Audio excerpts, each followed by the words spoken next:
दोस्तों पूरे भारत में क्या है, शिक्षक भर्ती के आसार तो कहीं दूर दूर तक नजर दिखाई नहीं दे रहे हैं, लेकिन टैट पे टैट कराने पे तुले हुए हैं। प्रत्येक राज्य, कहीं अभी झारखंड टैट था, उत्तराखंड टैट था, एक मैंने म्यांमार टैट भी सुना था। उसके बाद में अभी कहाँ से निकल के आया, अभी यूपी टैट की बात चली रही थी लगभग 15 दिन से, और सी टैट आ ही गया है। अब कहाँ से टैट निकल कर आया, टैट आया मध्य प्रदेश टैट। तो एमपी टैट के बारे में बात करेंगे कि मध्य प्रदेश के अंदर भी शिक्षक भर्ती आने के आसार दिखाई दे रहे हैं। मध्य प्रदेश जैसे कभी सोया हुआ राज्य, बाघों का शहर, टाइगरों का शहर राज्य कहा जाता था।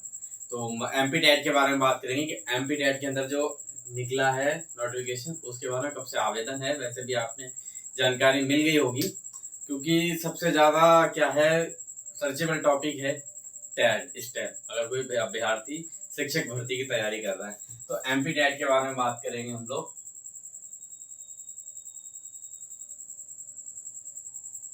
MP TET 2024। तो ये भी क्या है, एक पात्रता परीक्षा है, ना कि शिक्षक भर्ती की कोई एग्जाम है। यह भी जैसे अपना सी टैट होता है, यूपी टैट होता है, उसी तरह से ये भी क्या है, पात्रता परीक्षा है। नोटिफिकेशन में साफ साफ क्लियर है कि अगर आप एमपी टैट क्वालिफाई करते हैं तो उसके बाद आपको जो अगला परीक्षा ली जाएगी, या जिस भी आधार पे आपको चयन की प्रक्रिया में शामिल किया जाएगा, अगर एमपी टैट है आपके पास तो, अगर एमपी टैट नहीं है तो उसमें आप आवेदन नहीं कर पाएंगे। तो इसके आवेदन आपके 1 तारीख से शुरू हैं, 1 अक्टूबर से लेकर 15 अक्टूबर तक है। और इसका एग्जाम होना है आपका 10 नवंबर को। एग्जाम कब होना है, 10 नवंबर को आपका इसका एग्जाम होना है। तो 40 से 45 दिन का समय है। तो 40 से 45 दिन के अंदर कहाँ से तैयारी हो, क्योंकि लोगों को कहाँ दूर दूर तक नहीं खबर थी कि एमपी टैट भी आने वाला है। हालांकि जो मध्य प्रदेश के कुछ अभ्यर्थी हैं जो लगातार टच में रहते हैं, उन्हें खबर हो सकती है, लेकिन जो आउटसाइड राज्यों में मतलब क्या है, तो 40 से 45 दिन का समय है। 40 से 45 दिन के अंदर आपको क्या है, एमपी टैट की तैयारी करनी है। अगर एमपी में जाके आपको क्या है, एमपी टैट देना है। तो 10 नवंबर को आपका ये परीक्षा होगी। और इसमें बीएड वालों को जो है, बीएड वालों को क्या किया गया है, इसमें बाहर कर दिया गया है प्राइमरी टीचर से। ठीक है, कि जो बीएड वाले हैं पीआरटी में नोट अलाउ, तो बीएड वाले इसमें नहीं बैठेंगे। जो एनसीटी की गाइडलाइन थी 2023 में जो आई थी कि पूरे समूचे देश से क्या है, पीआरटी से बीएड को क्या कर दिया है, बाहर कर दिया है। तो उसका पालन किया है एमपी राज्य ने। ठीक है, और अगर आप दूसरे राज्य से बिलोंग करते हैं, उत्तर प्रदेश से, दिल्ली से, हरियाणा से, कहीं से भी अगर आप बिलोंग करते हैं, अगर आप एमपी टैट देना चाहते हैं, तो उसमें आपकी क्या है, क्वालिफाई जो मार्क्स रखे हुए हैं वो क्या रखे हुए हैं, इसके ऊपर बात करते हैं। तो 150 नंबर का आपका ये क्या होगा, पेपर होगा, बिल्कुल सी टैट के ही तरह होगा। और सी टैट वाला ही इसमें सिलेबस है, कोई ज़्यादा बदलाव नहीं है। ठीक है, और इसमें आपको 2 घंटे ही मिलने वाले हैं, 2.5 घंटे ही मिलने वाले हैं। नो निगेटिव मार्किंग, कोई निगेटिव मार्किंग नहीं रहने वाली है इसमें। और इसमें क्या है, आपके 5 सब्जेक्ट होंगे, वही आपके सीडीपी होगा, मैथ होगा, और आपका ईवीएस होगा, और आपकी 2 लैंग्वेज होंगी इसमें, इंग्लिश और दूसरी हिंदी। तो ये 5 रहने वाले हैं। तो ये 5 आपका सिलेबस रहने वाला। सिलेबस भी उन्होंने क्या है दिया है, बिल्कुल डिटेल में दिया गया है। जो सिलेबस है आपका, जो ऑफिशियल नोटिफिकेशन है उसमें आप देखेंगे जाके, तो सिलेबस भी बिल्कुल क्या है, डिटेल में दिया हुआ है।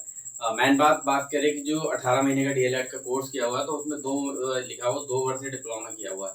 तो लेकिन जो 18 महीने वाला है वो भी 2 वर्ष में ही काउंट किया जा सकता है।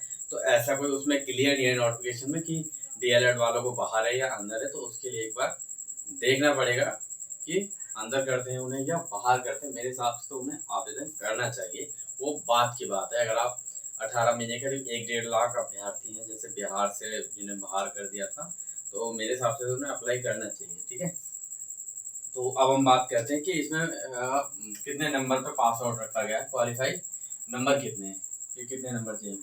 अगर आप क्या एमपी के मूल निवासी हैं, कहाँ के, एमपी के आप मूल निवासी हैं, अगर आप कैटेगरी से बिलोंग करते हैं और आपको क्या है, एमपी राज्य के आपके पास डोमिसाइल वगैरह है, तो आपको कितने नंबर लाने हैं, 75 नंबर लाने हैं, यानी कि 50%। कितने, 50% नंबर लाने।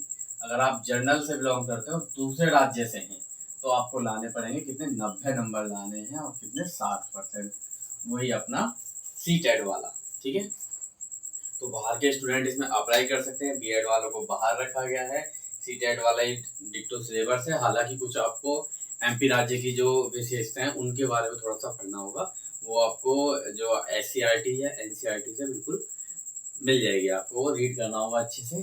तो कोई ज़्यादा हार्ड नहीं है, अगर आपने डीपली कोई भी डिप्लोमा डिग्री किया हुआ है तो आप अच्छे से पास कर पाएंगे। तो मैं यही कहूँगा कि अगर, क्योंकि क्या है देश में नौकरी का बहुत बुरा हाल चल रहा है, यूपी के अंदर वैकेंसी नहीं आई है, धरना प्रदर्शन लगातार चल रहा है, बिहार के अंदर TRE 3 का रिजल्ट नहीं आया, 6-7 महीने होने आए हैं, कहीं आंसर की कहीं ये वो भी लेट लतीफ हो रहा है, बिहार वाला भी।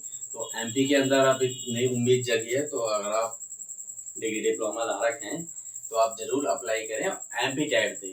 अगर आप एमपी टेट आपका क्लियर हो जाता है तो आगे भर्ती निकलती है, तो उसमें भी आप क्या है बैठ पाएंगे। तो ये ना सोचें, और क्या है एग्जाम सेंटर जो है भोपाल वगैरह जो 13 जिले हैं उसमें आपके एमपी के अंदर, तो उनके अंदर ही बनाए गए हैं। तो यही कहूँगा कि इसकी थोड़ी सी ज़्यादा तैयारी ना करें। CDP वो थोड़ा सा एमपी का थोड़ा सा अलग पूछता है, पैडागोजी वाला, मैथ वही रहेगा। EVS थोड़ा डीपली पढ़ ले, और ये दोनों चीज़ों तो आपने क्या है पढ़ी रखी होंगी, क्या बचपन से ही पढ़ते आ रहे हैं, लेकिन फिर भी थोड़ा सा तो आपको एक बार देखना पड़ेगा इन सारी चीज़ों को। तो ये सारा था एमपी के बारे में।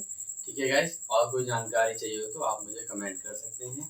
तो यही कहूँगा कि तैयारी करें, ज़्यादा हार्ड नहीं आने वाला है पेपर पिछली बार। हाँ, जिन्होंने 2020 में दिया था, 2020 में हालांकि मैंने भी फॉर्म अप्लाई किया था, लेकिन मैं एग्ज़ाम देने नहीं गया था। मेरा एक DSSB का एग्ज़ाम फंस गया था, सेंटर गया था भोपाल, तो मैं उस दिन नहीं जा पाया था, मैं दिल्ली वाला पेपर देने गया था। ठीक है, वो कुछ कम वैकेंसी थी उसमें जो DSSB के अंदर आई थी। इसके बाद बात करें कि क्या है आगे की प्रक्रिया क्या होगी इसमें, तो जैसे ये हो जाता है लाइफ टाइम जो उसका सर्टिफिकेट है, अगर आप क्वालिफाई कर ले रहे हैं तो जो सीटेट की तर्ज पे ही इसे क्या है लाइफ टाइम कर दिया गया है। अगर किसी ने 2020 में क्या है सीटेट का जो एमपी टेट का एग्जाम क्लियर किया हुआ है, तो वो इस परीक्षा में बैठे नहीं बैठे उसकी चॉइस है, उसका वो वैलिड माना जाएगा, और लाइफ टाइम के लिए पात्रता परीक्षा है सीटेट की तर्ज पे। तो और कोई जानकारी चाहिए हो तो आप बिल्कुल कमेंट करें, और एमपी का जो अलग से पोर्टल है उस पर जाके क्या है अप्लाई करें। 1 तारीख से अपना फॉर्म अप्लाई हो जाएगा। फीस की बात करें तो 250 रखा गया, कैटेगरी से बिलोंग करते हैं। अगर आप जनरल कैटेगरी से तो आपको 90 नंबर लाने होंगे, 500 रुपये एप्लीकेशन फीस आपको पे करनी पड़ेगी।